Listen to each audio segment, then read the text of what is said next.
جو بات کی اس کے پیچھے جو سائنس جو ہے نا سائیکالوجی کی، وہ آپ کو بالکل آپ اس سے نابلد ہیں، اس بارے میں سر میں نے تو آپ کی بات نہیں کاٹی سر، میں نے آپ کی بات نہیں کاٹی سر. جی مکمل کریں ساحل صاحب. یہ کون سی سائیکالوجی پڑھی آپ نے جو اگلے کو بات نہیں کرنے دیں گے؟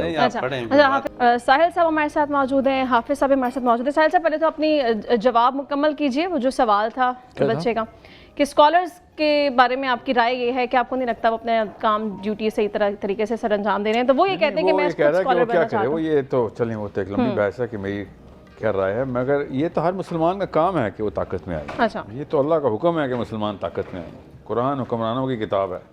مسلمان کمپیٹنس میں آئیں گے تو طاقت میں آئیں گے. اللہ نے اپنی سنت بتا دی ہوئی ہے کہ آپ ان اللہ لا یغیر ما بقوم حتی یغیروا ما بانفسہم، جب تک ہم خود کمپیٹنٹ نہیں ہوں گے آپ کو مفت میں فرشتے نہیں آنے. ایسے نہیں، کوئی نیپوٹزم نہیں ہے اسلام میں کہ ہم نے اپنے آپ کو مسلمان کہنا شروع کر دیا تو ہم مسلمان ہو گئے. ایسے نہیں ہے. اللہ عز و جل نے ارشاد فرمایا یا ایھا الذین آمنوا آمنوا، کہ بھائی کام کرنا پڑے گا. اگر کہتے ہو ایمان لے کے آئے ہو تو پھر لے کے آ کے دکھاؤ پھر کیسے لے کے آئے ہو.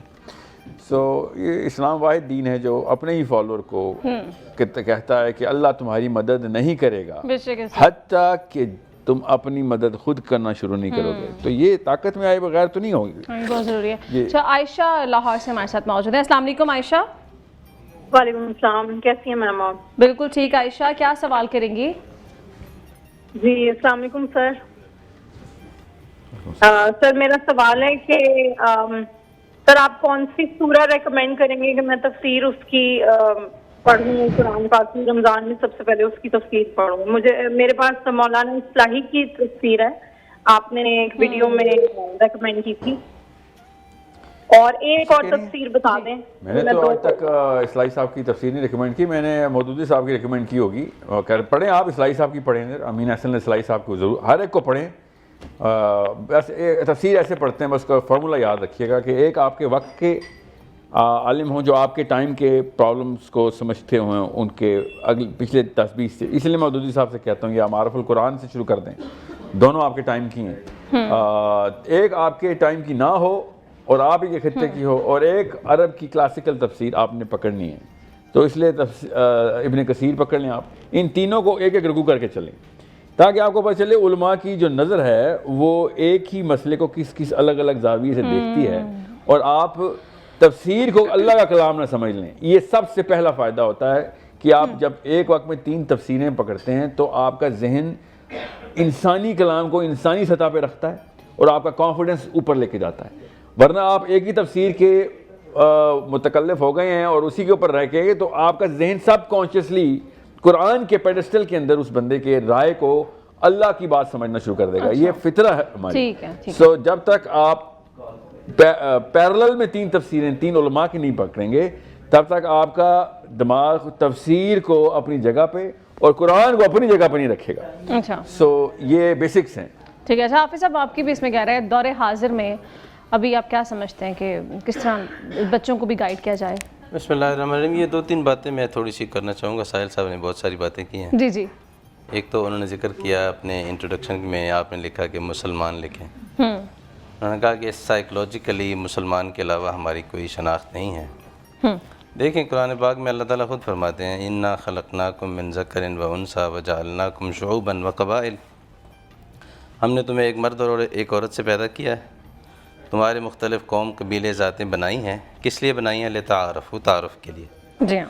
تو ظاہر ہے کہ ایک آدمی اپنا انٹروڈکشن کرواتا ہے مفتی کے طور پہ، حافظ کے طور پہ، پروفیسر کے طور پہ، جو بھی اس کا مطلب ڈاکٹر کہہ لیں، جو بھی ڈیزگنیشن ہو گیا، جو بھی ڈیزگنیشن ہے، وہ اس لیے تو نہیں ہے کہ وہ اپنے آپ کو اس کے ذریعے سے بالا تری دکھاتا ہے یا وہ یہ بتاتا ہے کہ میں اس سے بڑا ہوتا ہوں.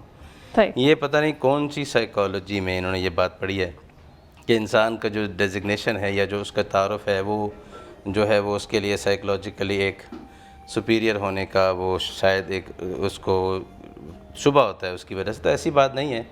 یہ صرف ڈسٹنکشن کے لیے ہے. قرآن پاک بھی کہہ رہا ہے یہ انٹروڈکشن کے لیے ہے. کوئی بھی قوم قبیلے بھی اسی لیے ہوتے ہیں. لوگ اس میں بھی یہی کرتے تھے کہ اپنے آپ کو بڑا چھوٹا بتاتے تھے.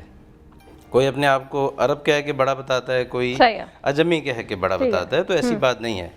یہ جتنے بھی اللہ تعالیٰ نے ڈیزگنیشن بنائے ہیں انسانوں کے اندر، یہ امتیاز صرف اور صرف تعارف کے لیے ہے. ٹھیک ہو گیا. دوسری بات انہوں نے ذکر کی کہ میں کسی اس میں نہیں ہوں، کسی کسی خاص فرقے کے ساتھ یا فلاں کے ساتھ، یہ جتنے بھی فرقے ہیں، میں کسی ایک کی بات نہیں کر رہا، ان کے پیچھے 14 صدیوں کی ایک پوری علمی روایت ہے، اور ہر ایک اپنی اس علمی روایت کو لے کر کھڑا ہے، اس کے اصول ہیں، اس کے پرنسپلز ہیں، اس کی بنیادیں ہیں، وہ سب کچھ موجود ہے۔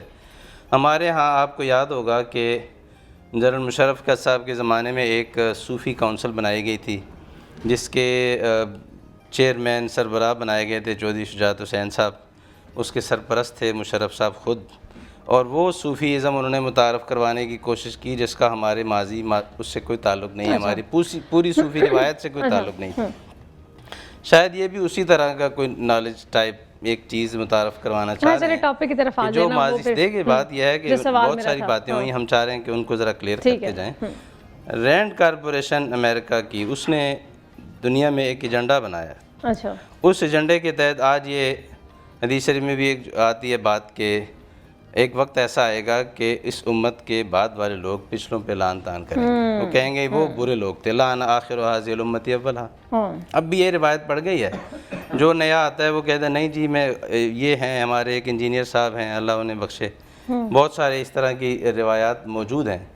تو یہ سب کچھ اس رینڈ کارپوریشن کے ایجنڈے کے تحت ٹھیک ہے، آپ اس چیز سے اتفاق نہیں کرتے حافظ صاحب، جو ہمارا ٹریڈیشنل ایک علماء کا سرکل ہے، صرف اس کے بارے میں آپ یہ اس لیے اس طرح کا وہ بناتے ہیں ماحول، جس کے نتیجے میں آپ یہ سب کچھ کرتے ہیں، حالانکہ جتنے فرقوں کو آپ برا کہہ رہے ہوتے ہیں اس کے نتیجے میں آپ ایک خود نیا فرقہ بننے کی کوشش کرتے ہیں۔ اچھا ٹھیک ہے، ٹھیک ہو گیا۔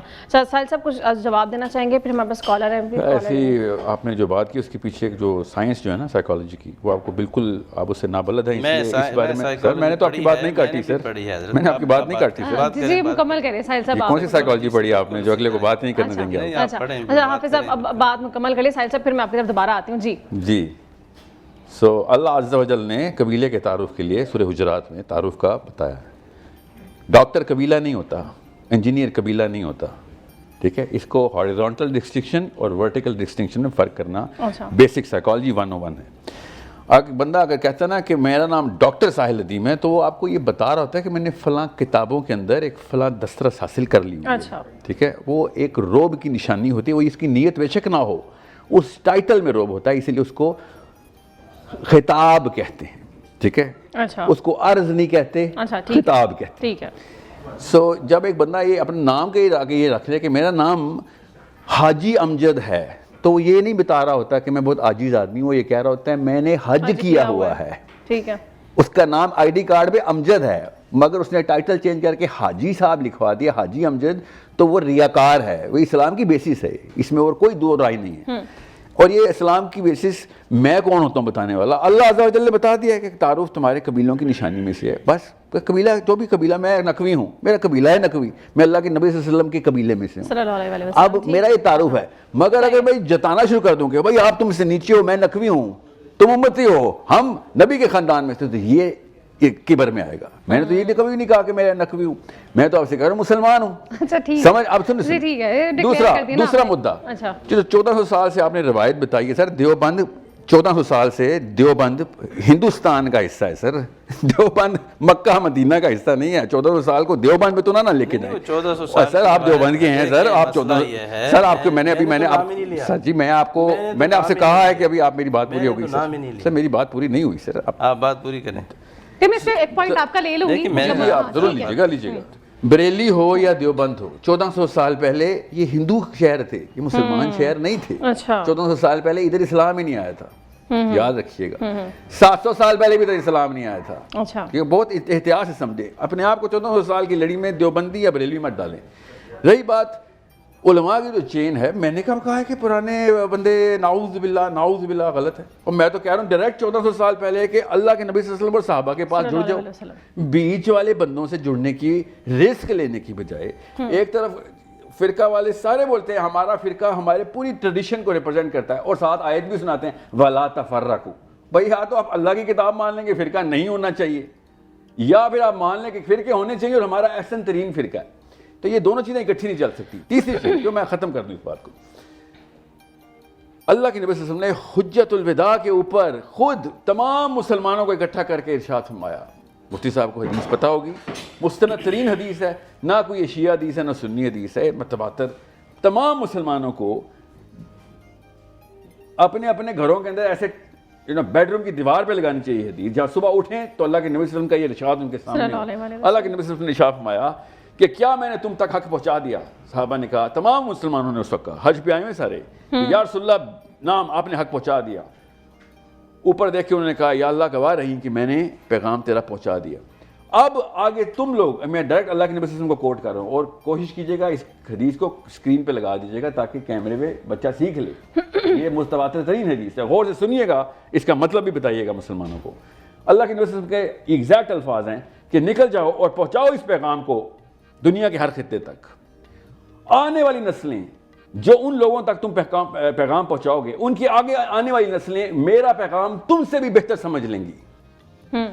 اب وہ جہاں جہاں پہنچیں گے، جدھر جدھر ان کی اگلی نسلیں آئیں گی، وہ ان اللہ کے نبی صلی اللہ علیہ وسلم کا، اللہ کا اور اللہ کے رسول کا پیغام ان لوگوں سے بہتر کیسے سمجھ لیں گے؟ یہ میری رائے تو نہیں ہے، ایگزیکٹ الفاظ ہیں اللہ کے نبی صلی اللہ علیہ وسلم کے. سو جتنا بھی علم اللہ عز و جل نے دنیا میں، سورہ فاتر کی آیتیں پڑھیں، صرف آپ کو پتہ ہے اللہ تعالیٰ نے عالموں کا لفظ کس کے لیے استعمال کیا ہے. ابھی سے مت روکیے گا، ایسے نہیں بول. اللہ تعالیٰ کی آیت بتا رہی ہے کہ کائنات میں غور کرنے والے، میوہ پھٹتا کیسے ہے، آسمان برستا کیسے ہے، یہ وادیاں سفید ہیں. بیٹا بات کا تسلسل ٹوٹ جائے گا. خیر ہے، دو استاد رمضان کے لیے آئے ہیں، آپ کو پکوان کے تھوڑی آئے ہیں. مختصر کر لیں. تو کہانی یہ ہے کہ اللہ عز و جل جس کو عالم کہتا ہے، اس کے اوپر عالم کی نشانی اللہ بتا دیتا ہے. میں وہی نشانی مسلمانوں سے کہہ رہا ہوں کہ بیٹا قرآن پکڑو، میتھمیٹکس کے اندر انٹر ہو جاؤ، قرآن پکڑو اور فزکس کے اندر انٹر ہو جاؤ، قرآن پکڑو پالیٹکس میں انٹر ہو جاؤ. ایک عالم بتا دے پالیٹکس میں، ایک عالم بتا دے میتھمیٹکس میں، ایک عالم بتا دے فزکس میں. اور میں تو کہہ رہا ہوں عالم آئے، قرآن کے علاوہ تو حل ہی کہیں نہیں ہے. مگر قرآن والوں کو مسئلہ ہو رہا تھا میرے سے، وہ بچی صحیح کہہ رہی تھی، آپ سے کیوں متنازع ہوتا ہے؟ میں ایک تو پاور دے رہا ہوں آپ کو، آپ کہتے ہیں نہیں ہمیں نہیں پاور چاہیے، ہمیں تجھ جیسے بندے سے نہیں، ہمارے اپنی سند سے پاور نہیں ملی، تو کون دے گا؟ ہم تو پہلے لاچار اور درویش ہیں، ہم درویش ہی ٹھیک ہیں. اللہ نے کہا درویش ہی نہیں بیٹا، وَأَعِدُّ لَهُم مَا اسْتَطَعْتُم مِّن قُوَّةٍ. بس اتنی سی بات ہے. اور آپ نے نوٹ کیا ہوگا میں آرام سے بیٹھا ہوں، پازیٹیو بات کر رہا ہوں. ٹھیک ہے، بات مکمل ہو گئی. کون کی آتے ہیں میرے پاس، میں نہیں جاتا ہوں.